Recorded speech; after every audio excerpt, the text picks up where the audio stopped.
بسم اللہ الرحمن الرحیم۔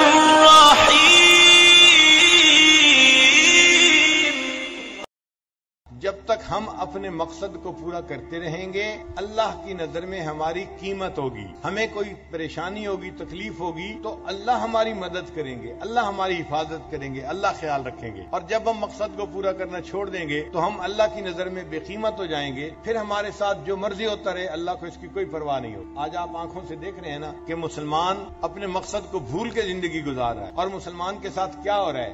ہر جگہ کافر مسلمانوں کو مار رہے ہیں، تنگ کر رہے ہیں، پریشان کر رہے ہیں، اور اللہ کی مدد نہیں اتر رہی، اس لیے کہ ہم نے بھی مقصد زندگی کو بھلایا ہوا ہے نا۔ اگر ہم مقصد زندگی کو پورا کرتے اللہ ہماری مدد کے لیے فرشتوں کو آسمان سے اتار دیتے۔ صحابہ کرام مقصد زندگی کو پورا کرتے تھے، 313 تھے، اور ان کے مقابلے میں 1000 کافر تھے، اور ان سب کے پاس اسلحہ تھا اور مسلمان خالی ہاتھ تھے۔ اللہ نے فرشتوں کو بھیج دیا اور اپنی مدد سے اللہ نے ایمان والوں کو کامیاب کروا دیا۔ فضائے بدر پیدا کر فرشتے تیری نصرت کو اتر سکتے ہیں گردوں سے قطار اندر قطار۔ اب بھی فرشتے ہماری مدد کو آ سکتے ہیں اگر ہم اپنے مقصد زندگی کو پورے کرنے والے بن جائیں۔ اب ہماری زندگی کا مقصد کیا ہے؟ اللہ تعالیٰ کو راضی کرنا، آخرت کی تیاری کرنا، یہ مقصد زندگی ہے۔ اور ہماری ضرورت کیا ہے؟ کھانا، پینا، پہننا، شادی بیاہ کرنا، اولاد ہونا، دنیا کی زندگی آرام سہولت سے گزر جانا، یہ ہماری ضرورت ہے۔ اگر آپ غور کریں آج ہم نے ضرورت کو مقصد کا درجہ دے دیا ہے، اور مقصد کو ہم نے ذہن سے ہی نکال دیا ہے۔ ہر نوجوان بس یہ چاہتا ہے کہ مجھے ایسی جاب مل جائے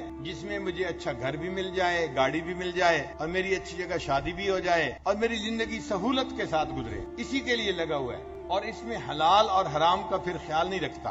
تو ضرورت پورے کرنے میں حلال اور حرام کا فرق ختم کر دیتا ہے بندہ، اور ضرورت زندگی انسان کے لیے مقصد زندگی بن جاتی ہے۔ اور جو مقصد زندگی ہوتا ہے وہ ذہن سے ہی نکل جاتا ہے، بھول جاتا ہے، یاد ہی نہیں ہوتا کہ مقصد زندگی کیا ہے۔ یہ آج کے دور کا ایک اور بڑا فتنہ ہے، مادیت کے اس دور میں یہی بڑا فتنہ ہے۔ اسی لیے قومیں نعرہ لگاتی ہیں تو روٹی کپڑا اور مکان کا، کہ ہمیں روٹی کپڑا چاہیے، مکان چاہیے۔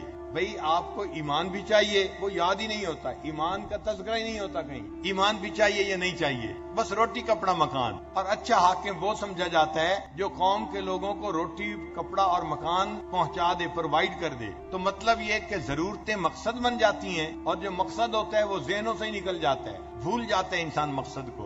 آج ہماری زندگی کا مقصد بنا ہوا ہے اچھی طرح زندگی گزارنا، سہولت کی زندگی گزارنا، یہ ضرورت ہے، یہ مقصد زندگی نہیں ہے۔ یہیں پہ ہم غلطی کھا رہے ہیں۔ صحابہ کرام کی جو تربیت کی تھی نبی علیہ الصلوۃ والسلام نے، تو ان کو سمجھایا تھا کہ دنیا کی ضرورتوں میں اونچ نیچ ہو سکتی ہے، اپنے مقصد کو نہ بھولنا۔ لہذا صحابہ کرام خشک روٹی کھا کے گزارا کر لیتے تھے، پیوند لگا کے کپڑے پہن لیتے تھے، مگر مقصد کو نہیں بھولتے تھے، ایک ایک چیز میں اپنی آخرت کا خیال رکھتے تھے۔ حضرت عمر رضی اللہ عنہ اپنے دور خلافت میں رات کے وقت چراغ جلا کر کوئی کام کر رہے ہیں، حضرت علی رضی اللہ عنہ ملنے کے لیے آئے، عمر رضی اللہ عنہ نے اندر بلا لیا، پوچھا بھائی علی کیسے آنا ہوا، کوئی سرکاری کام ہے یا کوئی ذاتی کام ہے؟ ان کا جی میں تو بس ذاتی طور پہ آپ کو ملنے کے لیے آیا تھا، کوئی سرکاری کام نہیں ہے۔ حضرت عمر رضی اللہ عنہ نے چراغ کو پھونک مار کے بجھا دیا، گھر میں اندھیرا ہو گیا۔ حضرت عمر بھی حیران ہے، اندھیرے میں بیٹھے ہیں، ایک دوسرے کا چہرہ ہی نہیں دیکھ سکتے۔ تو حضرت علی رضی اللہ عنہ نے پوچھا بھائی عمر، مہمان کے آنے پہ چراغ جلایا کرتے ہیں، چراغ بجھایا تو نہیں کرتے؟ تو عمر رضی اللہ عنہ نے جواب دیا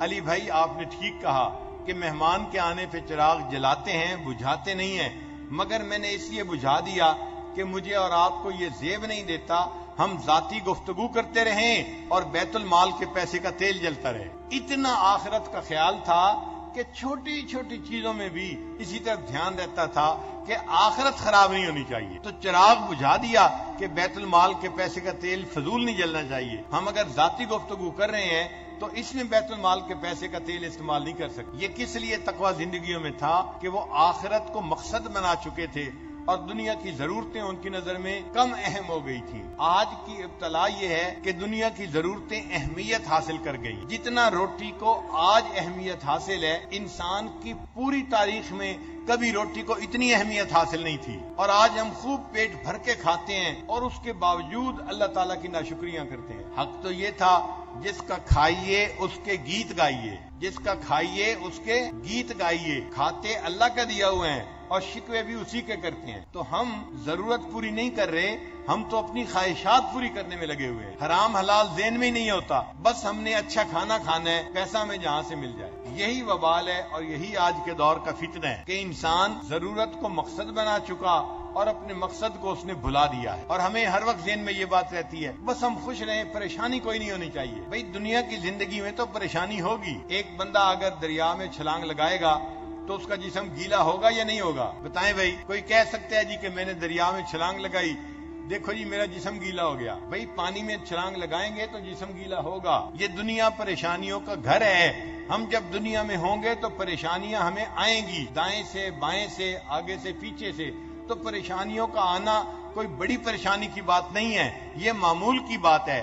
ہاں ان پریشانیوں میں لگ کے ہمیں مایوس نہیں ہونا چاہیے, ہمیں اللہ کے در سے دور نہیں ہونا چاہیے. ایک آدمی اگر پریشان ہے اس کا بھی دن گزر جاتا ہے, جو بندہ خوش ہے دن اس کا بھی گزر جاتا ہے. جس نے پیٹ بھر کے پراٹھے کھا کے اپنا پیٹ بھر لیا اس کا بھی وقت گزر گیا. جس نے روزہ رکھ کے وقت گزارا دن اس کا بھی گزر گیا. تو خوشی اور غمی میں دن گزر جاتے ہیں نا, پیٹ بھر کے اور پیٹ خالی دن گزر جاتے ہیں نا. لیکن دیکھنا یہ تھا کس نے شریعت کے مطابق دن گزارا اور کس نے گناہوں میں دن گزارا, اس طرف ہمارا دھیان ہی نہیں جاتا. یہ جو ہم کہتے ہیں نا رنج ہے یا راحت ہے, یہ صرف وقت کے گزرنے والی بات ہے. وقت گزر رہا ہوتا ہے. تو ہم رنج میں ہوں یا راحت میں ہوں, نظر میں یہ رہے ہم اللہ کو راضی کر رہے ہیں یا نہیں کر رہے, یہ مقصد ہے ہمارا. اور اگر مقصد کو بھول بیٹھے تو بس ہماری زندگی کی ضرورتیں کوئی حیثیت نہیں رکھتی. مقصد کو ہر وقت یاد رکھنا چاہیے. اس لیے سورہ کہف کے واقعے میں یہ بتایا گیا کہ دنیا کی زندگی تو بارش کے پانی کی مانند ہے, یہ ایک دن ختم ہو جائے گی اور تمہیں اللہ کے سامنے قیامت میں اپنے اعمال کا جواب دینا پڑے گا. لہذا تم اپنی آخرت کی تیاری کو زندگی کا مقصد بناؤ.